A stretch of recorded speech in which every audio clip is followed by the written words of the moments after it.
C'est le feu à l'Olympique de Marseille. Entre les départs qui se précisent, les arrivées attendues, le club phocéen est sur le pont. Restez branchés, on en parle tout de suite. Salut les amoureux du ballon rond, bienvenue dans ce nouveau JT Foot Mercato. Aujourd'hui, on va parler du mercato de l'Olympique de Marseille qui est loin d'être terminé. Très actif depuis le début de l'été, l'OM va encore aller plus loin. Dans le sens des arrivées, ça pourrait encore pas mal bouger car l'OM veut un attaquant. Deux pistes sont privilégiées par les dirigeants.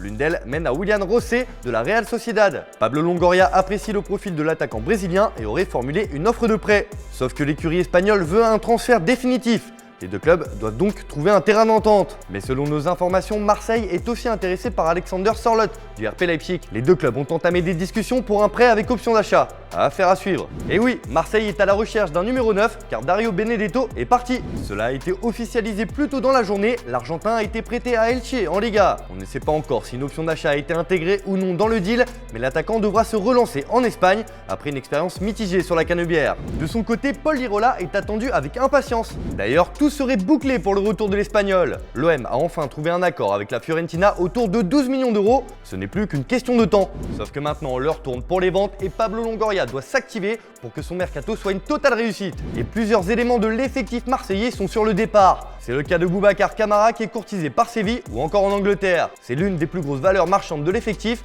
et l'OM espère bien le vendre pour enflouer les caisses. Même chose pour Douye Kaletacar. Le Croate espère encore rallier la Première Ligue cet été. Son nom a été évoqué à Southampton ces derniers jours et ça pourrait s'accélérer d'ici le 31 août. Et tout ce chamboulement n'est peut-être pas terminé. Selon nos informations, Jordan Amavi et Valentin Rongier ont perdu leur place de titulaire en ce début de saison et pourraient aussi être amenés à partir. Encore faut-il leur trouver un point de chute, c'est le défi de Pablo Longoria d'ici la fermeture du mercato. Avec tous ces départs envisagés, l'OM ne devra pas se tromper. Mais selon vous, quel joueur doit absolument partir cet été? C'est la question du jour, on attend vos réponses dans les commentaires. On passe à l'actu du jour et c'est une véritable bombe qui pourrait mettre le feu aux poudres dans les prochaines semaines. Robert Lewandowski voudrait quitter le Bayern Munich.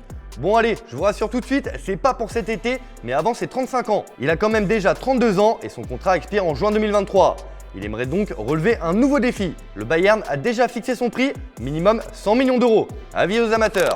Toujours au Bayern, le club bavarois aimerait recruter Thilo Kehrer. Pas forcément indiscutable au PSG malgré son début de saison correct, l'Allemand pourrait retourner en Bundesliga. Selon nos informations, il n'y a toujours pas d'accord contractuel entre le Bayern et Kehrer. Et encore moins d'accord sur l'indemnité de transfert entre le PSG et le Bayern. Mais cela pourrait se décanter très vite et ça arrangerait bien le PSG.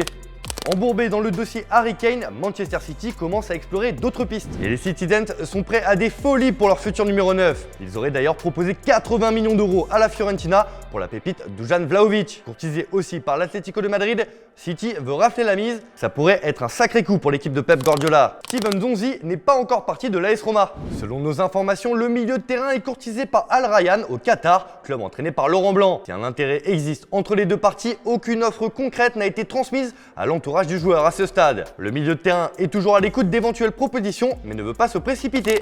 Gianluigi Donnarumma n'a peur de rien, ni de personne et surtout pas de Keylor Navas. Arrivé libre cet été au Paris Saint-Germain en provenance de l'AC Milan, l'Italien va se battre avec Navas pour une place de titulaire dans les buts. Mais comme il l'a déclaré dans une interview, il a beaucoup de respect pour son partenaire. C'est une motivation supplémentaire, il me fascine. On va suivre cette cohabitation avec beaucoup d'attention cette saison. Enfin, c'est officiel, Pedro est un joueur de la Lazio. L'Espagnol quitte l'AS Roma mais reste dans la ville éternelle. Il a rompu son contrat avec le club de la Louve pour s'engager librement avec la Lazio. Villarreal a annoncé l'arrivée d'Arnaud Danjuma. Âgé de 24 ans, le Batave quitte Bournemouth et s'est engagé avec le sous-marin jaune jusqu'en 2026. La formation espagnole a tout de même déboursé un peu plus de 20 millions d'euros pour s'attacher ses services. L'Atlético de Madrid a officialisé la prolongation de son milieu de terrain, Marcos Llorente, pour les 6 prochaines années. L'Espagnol s'inscrit sur le long terme avec les Colchoneros. La Juventus a enfin recruté Manuel Locatelli en provenance de Sassuolo. Le champion d'Europe 2020 arrive chez la vieille dame contre 37,5 millions d'euros. Il s'est engagé pour les 5 prochaines saisons. Ivo Grbić est un joueur du LOSC. Le gardien croate est prêté avec option d'achat estimé à 7 millions d'euros par l'Atlético de Madrid. Voilà, c'est tout pour aujourd'hui. Merci de nous avoir suivis. Merci de votre fidélité. On se retrouve dès demain pour un nouveau JT Foot Mercato. Bonne soirée à tous.